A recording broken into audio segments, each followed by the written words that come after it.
Hey everyone, and welcome to this episode of The Best of Grow Wealthy Grooming. I am your host, River Lee, and I'm the founder of the Savvy Groomer, where I teach you guys to go from being burnt out, broken, to healthy, wealthy, and happy, building a grooming business on your terms. So today's episode is sponsored by Group Mentoring. This month in Group Mentoring, we're going to be teaching you guys the Price Increase Masterclass live. We'd love to see you guys there. Now, if you just rather buy the Price Increase Masterclass self-study, you are absolutely more than welcome to do just that. All right, let's go ahead and get started with today's episode. So what we're going to do very simply is break down the amount of profit you're going to earn per pet. Now, these are all going to be rough numbers. These are all going to be vague numbers. So I want to start with, I did a couple of different numbers, and if you guys want to see different numbers, let me know. So this is an Excel spreadsheet, and it already has the math done for us. So right now, this person is charging $35 per pet, and I know we're like, that's really low, but I'm sure that is some of you guys' pug baths, some of your lab baths are $35, and these are all percentages, but I want you to think about, okay, so overhead. And let's start defining our term. Guys, overhead is the bills the business needs to pay. So this is your rent. This is your, most of the time, this is also going to be your shampoos, anything that you're purchasing for the business. Other common things are reoccurring bills. This can be scheduling software. As you guys know, I am a huge fan of 123Pet. And I also have a code. If you guys ever want to sign up, please use my code. That helps me support this channel and continue doing what I'm doing. But with that, anything that you're going to be paying towards the business, I would consider overhead. And we can get much more nuanced with this, but for a simple live demonstration, let's just stick to talking about basic overhead. And then next, I want to talk about taxes. So depending upon where you are, now these taxes, what I'm talking about are just you paying the government off of your bills. For the most part in the US, you're going to be paying anywhere between 10% and 25% in taxes. I'm a DBA in New England. I pay about 20 to 25% of my gross income into taxes. In some of you guys have lower, and this is going to be between state and federal. Knowing your percentage is helpful. I generally tell my, personal finance on a leash students and my business coaching students, I tell them to put 25% away because I would rather give myself a taxed refund at the end of the year versus having to owe a large amount. Now, I didn't say that I overpaid my taxes to the government. I personally hate trying to convince the government to give my money back. So I definitely have them quarterly. They give me an estimate and I estimate on the low end because I have that fully fund amount of money in a separate savings account with that 25% that I immediately put into the tax bracket. Now, when I put payroll cost here, again, you can see payroll costs versus wages. Now, for payroll, you have the payroll company, you're going to have workers' comp, and you're also going to have your state and local taxes. So where I'm at, it's a minimum of 10 to 15% between paying for the payroll company, workers' comp, and the actual taxes I have to pay as an employer. I've seen people as high as 20 to 25%. I know California is an example of a state that you can pay a large percentage. Now, obviously, and this all depends upon how much your business is making, what you're writing off, and all these things. And again, that's why I hate getting into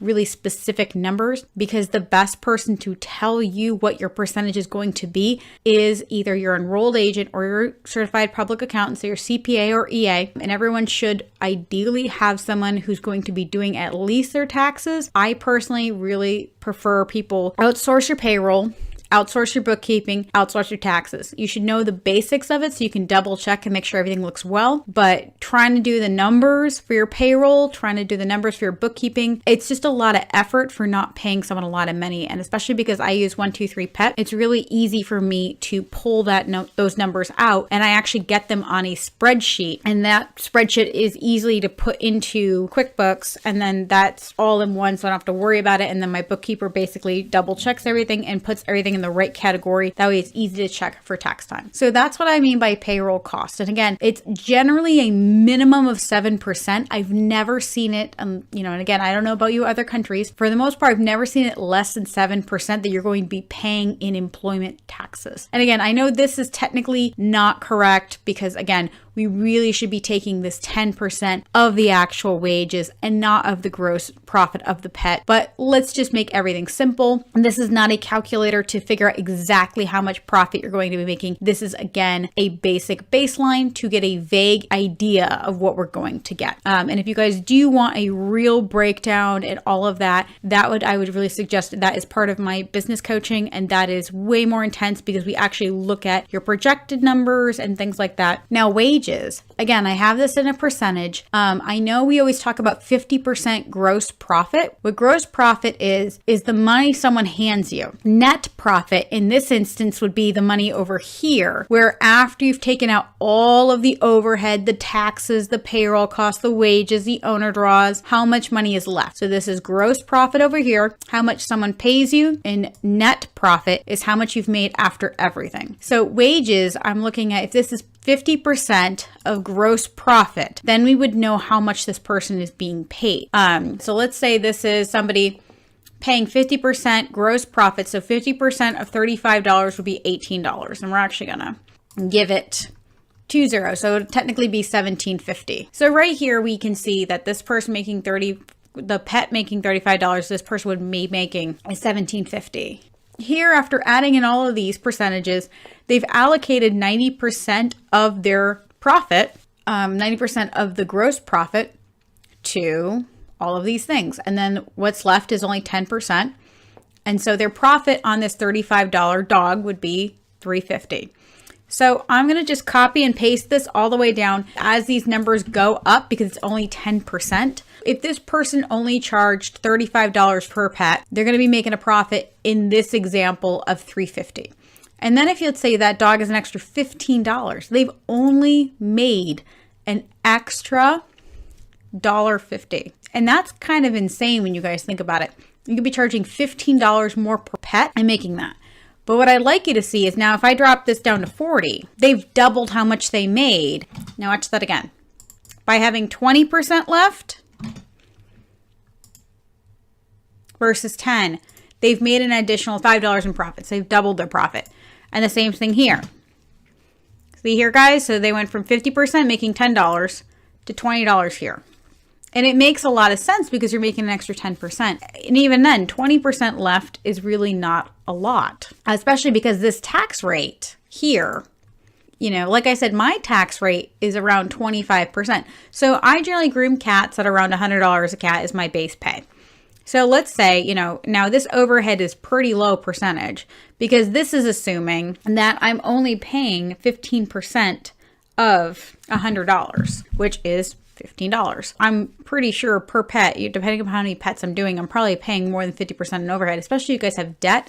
Keeping it under 15% overhead is really good. And I'm assuming if you have debt, it's probably more than that. And again, like I said, 15% in taxes. I actually put 25% taxes away. Now, if I put 25% here, and let's say I was paying 50% in that wage, now I have no profit left. I literally made no money.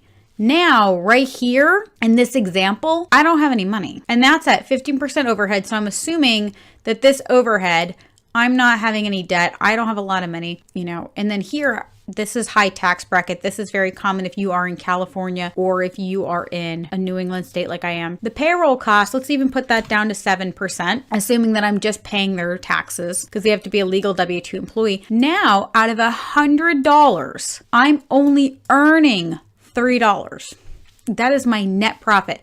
Now, let's say if you're ever read the book Profit First, what they suggest is you put an owner's profit first. It would be 1%. You know, the first thing you should do is pay yourself for owning a business because again, you know, if I was paying myself in a CD, my CD would literally be like 1 or 2%. You can get online bank accounts that pay you 3% on your money. So from $100 to $2. And again, let's go back to this $35. You know, we've got the 15% in overhead. Let's look at 25% in taxes. We'll bring this down to 7% of payroll costs. Like I said, I've never seen it less than 7. You know, that's low. They make $1.50. Oh, and I need my dollar owner draw, my 1% owner draw rather. That is 70 cents. Let's keep the same overhead, taxes, low payroll, which I know the payroll cost is low. Wages. Let's change the wages to 40. Hey, did you guys see that? Now I've gone from 70 cents to 4.20. It's a huge jump. In a perfect world, what you should be keeping is all payroll wages under 30%. So let's look at these numbers again at 30%. Now, at 30% wages, which is ideally what we should have at a service-based industry, your profit is 7.7 versus the $100 having a groomer at 50% is really only making $2. That's crazy. So I would make more money grooming 35, well, not the groomer, the business owner. And again, I am looking at this completely from a business owner standpoint. I'm not looking at this from an employee standpoint. And we could talk more about employee standpoint. I really believe in hourly for employees to keep payroll around, but let's just look at this from a completely business minded. If I go from $35 and I'm only 30% as a business owner, I'm making way more profit. So that's where you see a lot of places like, I know like everyone talks about PetSmart, Petco and how they pay 50%, but that's because they don't care. When they have those $35 bath specials, they don't have any extra they might have, let's call it 5% overhead, because that 5% overhead is because they already have the shop. Petco, PetSmart already has the building. So they have a little bit of stuff for their shampoos. They have a little bit of money putting and investing in that. And then yes, they probably pay a lot in taxes because they're a corporation. Yes, they probably have a lot of payroll costs, probably even more than that. So let's call that even 10. So they're still making 310 because our overhead is at least 15%. And again, we're talking about whether or not we have any debt. And 15% is really before you have debt. Oh, see, that sucks. Where a lot of times we have to do the math to see if our business is viable. So in this instance, this person's charging $35 per pet, but how many of you guys are doing pugs, chihuahuas, lab baths? Some of you guys are even doing groom dogs at this price. And you're like, oh, 15%. If you do not have any debt, then I would at least like to see this money, if you have no overhead, I would like to see this money set aside towards savings, towards updating, because, believe it or not, like you might have had this dryer for the last 20 years and you think it's never going to kick the bucket. Eventually you're going to need a new dryer. Eventually you're going to want to invest in something like a Prima system or another bathing system or a hair vac or clipper vac. You're going to want to invest in things. You're going to need money to invest in that. So if you don't have overhead and you don't have debt, then you're going to need money to grow. And that's where that money would come in. And taxes are only going to go up. I wish I could tell you they're going to go down, but they're just going to keep going up. This is where a lot of people will scrimp. So they will have overhead because they'll have rent and things like that. They won't update and they won't have any savings. So they will do their best to cut taxes. So they will probably either not file taxes or they'll hide cash, which is up to you as a business owner. I don't want to personally get caught by the IRS. That's not my shtick. Or they'll have illegal independent contractors and skip the payroll costs. So they're not paying this, because if I take away this, now I'm making all this money. So this is where you'll see a lot of people saying that they have independent contractors and they'll basically tell you that they can't afford it. And they're absolutely correct. Because if I keep the same overhead, the same in taxes, the same payroll, there's no payroll cost because they are not legally having that employee, they just have them cash under the table, then that means that they are earning $3.15 per dog, versus if I take this up to 10%, where they're paying the taxes and they're also paying the workers' comp, you can see now they're losing money. Okay, and let's take this. This is the same here. If we look again at, per pet, if I take this up to 50, we're at $5, right guys? And again, watch the payroll go. So basically, a lot of people would rather pay their employees illegally and give them an extra 10% and then take that 10% out of paying the employees' taxes and things like that. The bad thing about that is they think they're doing their employees a favor by letting them, quote unquote, keep all of their money and go through the rigmarole of having a business and writing things off. The problem is that when you have an independent contractor, the problem really becomes with somebody who's an illegal independent contractor, because there's almost no chance of having a legal independent contractor in the grooming industry. The people that are literally the people that rent a grooming salon within a doggy daycare, rent a grooming salon within a pet store. Like basically if PetSmart or Petco rented out their little unit, that would be its own business. But you have to, again, keep the business separate. So they can't book you clients. They also can't book, share clients. Like you can advertise with them and they can advertise with you,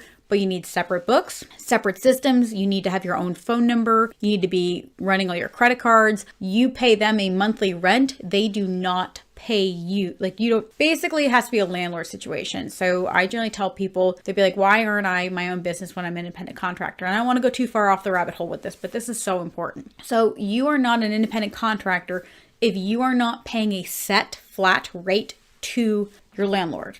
And you might be like, that doesn't make any sense because, so legally, if I'm renting you guys know the little shopping malls. Let's say I rent one of the units and there's 4 units. Do people call me the grooming salon or do they call my landlord to book an appointment? They call me the grooming salon. Whose name and number is in front of that building? It's my name and number, right? It's not my landlord. My landlord doesn't have them call, let's say it's, Fluffy Realty. They don't call Fluffy Realty to book an appointment with me. They don't call Fluffy Realty to do anything with me. They don't ever deal with my landlord. They only deal with me. Anytime you want to know if something is a legitimate, independent contractor versus, I don't want to say illegal, like basically it boils down if you want to be a W-2 or an independent contractor. Independent contractor is if this was a landlord in a small building, like what do they call them? Storefronts, plazas. Is that the way they're acting? And if you're asking that and you're saying no, then it's not. And that's kind of annoying because obviously you want to do what's best for you and find a job that pays well.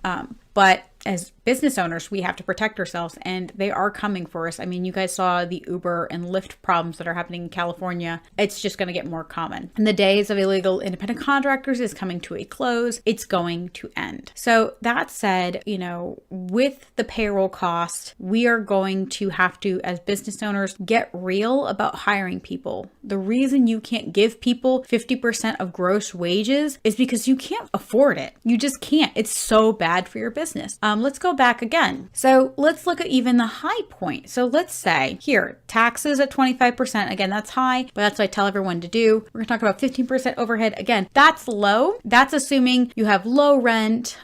Because again, we're talking low rent. We're talking, you don't have a large loan or anything like that. 7% payroll cost is literally just what you will pay in taxes for your employee. And again, if you're at 50%, now this right here is on $100. You as a business owner would only keep $2. That is your net profit. You just had $100 doodle, or for some of you guys that are doing $100 Newfoundlands, so you had the $100 Newfoundland come in, it made it blue hair all over your shop. And that means that you are only getting $2 in profit. Now, really quickly, let's look at it if you were paying your employees 40%. Now you've made 12. You have gone from $2 profit to $12 profit. And this is where it matters. And again, so I don't know of any business that is service-based that pays more than 30% of gross profit to payroll. And even then they try to keep it lower, but they say 33, but I'm just going to round it to 30 because easy math. So let's look at it 30. So remember, 40% was $12 profit. At 30%, they're earning $22 profit. That is a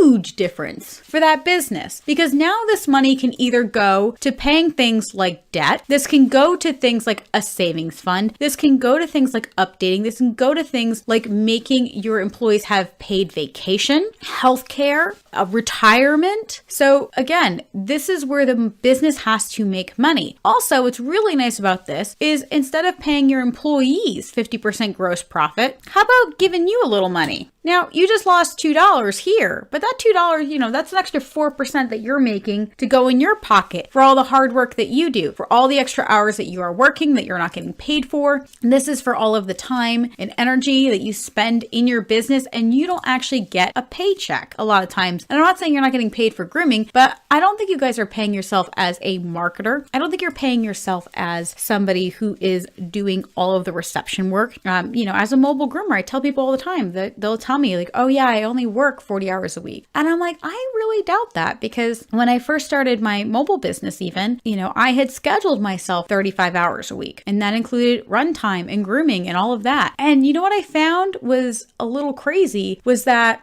I really thought about, if I'm grooming 35 hours a week, then I'll only spend 5 or 10 hours a week, doing other things. I thought like, okay, I'll only do another 5 or 10 hours a week doing receptionist work and bookkeeping and this and that. And most of my stuff is pretty automated. Most of my stuff is, like I said, I use 123 Pet. I really love it. I can just put that right into QuickBooks. I can, most of that other stuff, like the way I have my customers like that want to get to know me, the way I have that is all automated. I have them fill out a form and they send it to me. I don't have long phone conversations until I have that form with prospective clients. So I automate a lot of my business, and it still takes a minimum of 10 to 15 hours because that is not, you got to think about cleaning the van, doing towels, doing marketing, doing outreach to the local community. When you're calling veterinarians to check on vaccines, like whatever it is that you're doing, you're going to be spending more time. So with that, I want you guys to remember that, because a lot of times you think that you're not doing a lot, but you really are. And there's nothing wrong with that. It's good that you're doing a lot with your business. The tough part about that is the fact that you're going to burn yourselves out. I just wanted to point out that the different in percentages, the 50%, how bad it is for your business. And as you can see, very simply, if I bring this to 30, I like 1%. So if they only had 50% overhead, only had to pay 50% taxes, probably someone in South Carolina or Tennessee, your payroll cost, your wages at 30%, 1% owner draw, they're making pretty decent. They're making 29% profit versus here, they're losing money versus here where they're making 10%, And again, like if this person has to pay more in taxes, if they were allocating taxes like I suggested, they'd be making zero profit. And I think that is the main thing I need to point out to you guys is, again, I understand these are very rough numbers. These are very simple numbers. But as you see very clearly, this is something where you can easily see that it's hard to make profit when you give them 50%. If I did this, again, from 50 to 30, at least it's $10. At least it is 20% profit, which, the business has to make profit whether or not you're working in it. That is the point of a business. A business needs to make money. A business is in business to make money. If you are running a business like this one right here, $50 groom, 15% overhead, 25% in taxes, 10% payroll costs, 50% in wages, no owner draw, that means 100% of it is allocated to just running the business. This is a hobby. This right here, this example of a profit, this is someone's hobby. This is somebody who is doing something for fun. This reminds me a lot when I was breeding and showing labs and I basically broke even. This is a hobby. This is a business. See this, guys, where it's 30%, at least 1% to owner draw. This person's making 29% profit. That's a business. Here, again, 30% profit. Now, I would like to see them have an owner draw, but even if they use this extra bit of profit to pay off debt in their business or start setting up an emergency fund, I wouldn't be mad about that. But there you go. That is a business. If you are making less than 20% net profit, and again, I'm assuming net profit if you don't have a lot of debt. If you have a lot of debt, like I said, I opened my grooming van and my grooming van had a lot of, my grooming van, because it is a $100,000 purchase, and grooming vans are generally between 75 and 100 grand plus. It's going to be a lot of debt to take on for the business. So it is going to take a long time to pay off. So your business may not technically be profitable, but once you pay off that debt, you're going to be profitable. Or once you put away your savings, you're going to be profitable. I just want to share a little bit with you guys. I do have a payroll cost estimation. As you guys can see, this is a payroll cost estimator. This is something I've been working on a little bit. And this is to tell how much I would pay an employee. And it really does suck for some people that are slower, or if you have lower price per pet, because like this is an example of somebody, if they have an average price per dog, I said how many average number of grooms per day. This is somebody who's a slower groomer. I'm a slower groomer. I really can't do more than 5 dogs a day. And how many hours are they spending grooming that day? How many hours of non-essential grooming tasks? And this would be very much me. I'm a neat freak. I focus a lot of my time on cleaning. So, when I have time to prep, I'm probably prepping at least 30 minutes before and at least an hour doing. And then how many days do they work per week? And then I would figure out how much income they brought in per day, how much they brought in per week, and then also how much they brought in per month. And I personally would do 2 weeks of paid vacation. Again, if you have 30% is where you're at, you're with your payroll, you should be giving your employees 2 weeks paid vacation. That is very fair. You will have enough meat on the bone if you do this properly. So what are they actually bringing into the salon? They're bringing in $62,000 a year, and they're bringing in about $5,200 a month. If they're working 40 hours a week, and the average hours is $167 a month, then that means that the amount of money they make me per hour, the gross amount of money they make me per hour. So remember, before I take out all of my stuff, is $31.25 an hour. If they're earning me $31.25 an hour, that's not a lot of money, guys. Like, everyone talks about how groomers should be making $20, $25 an hour. Well, if you're only earning me $31 an hour, I can't pay you $20 an hour, $25 an hour. This groomer's got to get her ass in gear. So either she's got to up these grooms. So let's say instead of 5, let's say she does 10. Okay, so now this groomer's grooming 10 dogs a day at $50 a dog. You know, and let's say she's really fast. So she only needs an hour doing non-essential tasks. So she can groom 10, she's like Wonder Woman. She can groom 10 dogs in 6 hours, and half hour before her shift, half hour after her shift, works 5 days. So she brings into the shop $500 a day. Well, okay, so if she brings in $500 a day, I can't give her half. I can't give her $250. You think that makes sense, but it doesn't. She brings in about $71 an hour, and a little less than $72 an hour. Again, I have to keep it under 30%, so 30% or lower. So she would be making, so this groomer here, yeah, she's making $21 an hour. This groomer here is making me money, and therefore I can do this. Now, this groomer also gets 2 weeks of paid vacation. So this groomer gets to go to the Bahamas for 2 weeks and get her pay rate. That's very generous. And this allows this business to grow, to sustain itself, and do what it has to do versus cutting corners and failing. I know that it's not always, I know a lot of what I have to say is not always the most popular. It kind of sucks because I wish I had all the things I could tell you that would make everyone happy and sunshine and rainbows. But unfortunately, numbers don't care about our feelings, and the numbers are there. I've been grooming over 10 years, probably closer to, I don't want to age myself, but almost 15 years now. Their pricing hasn't changed much. We used to charge $25, $30 for a lab, and a lot of shops are still charging $25, $30 for a lab. The pricing has to come up. It has to come up. And if it does not come up, then you have to figure out where else you're going to do it. Because if you keep cutting out the money in your business, either you're running a hobby, you own your job, and you're subsidizing. That's another thing too, is a lot of times groomer owners are subsidizing their employees. So the money they're paying themselves 50%, and that money that they're making when they're grooming is free money. I hate when people tell me like, oh, it's free money because the money everybody else is free. It's like, no. Because if that groomer gets bit by a dog really bad, if they get bit by a dog really bad, that's your business. Like, you're going to be in the news about this groomer got bit by a dog. What if they can no longer work? So they get bit by a dog, they're going to need surgeries.